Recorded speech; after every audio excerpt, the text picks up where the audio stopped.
இந்த கோல்டு எல்லாம் பாத்தீங்கன்னா இம்போர்ட்டட் வெரைட்டின்னு சொன்னாங்க. இது வந்து நார்மல் கோல்டு கிடையாது. ஸோ இப்போ நம்ம பாக்குற ஃபிஷ் பாத்தீங்கன்னா விடோ ஃபிஷ்ன்னு சொல்லுவாங்க. இது கலர் விடோ.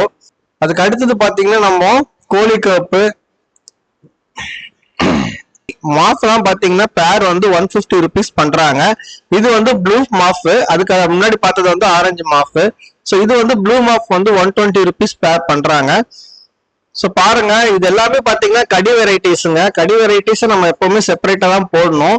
ஸோ ஏன்னு கேட்டீங்கன்னா சாஃப்ட் ஃபிஷ்ஷோட போட்டீங்கன்னா அதனால வேகமா ஓட முடியாது, அதனால வந்து அடிபட்டுரும். இப்போ நம்ம பாக்குறது வந்து பாத்தீங்கன்னா கலர் விடோ. பேர் வந்து 40 rupees. 3 பேரா எடுத்தீங்கன்னா 100 rupees பண்ணி தருவாங்க. ஸோ இதுலயே வந்து நமக்கு பிரைஸ் ரேஞ்ச் எல்லாமே போட்டிருக்காங்க. நான் அதாவது விட்டுட்டேன்னா மன்னிச்சிருங்க, அதை நீங்க வந்து தொட்டியில பார்த்து தெரிஞ்சுக்கோங்க. அக்வாரியம் டேங்க்லயே பிரைஸ் வந்து போட்டிருக்கோம். ஸோ பேரட் ஃபிஷ்லாம் பாத்தீங்கன்னா பேர் வந்து உங்களுக்கு 400 அந்த ரேஞ்ச் வரும்.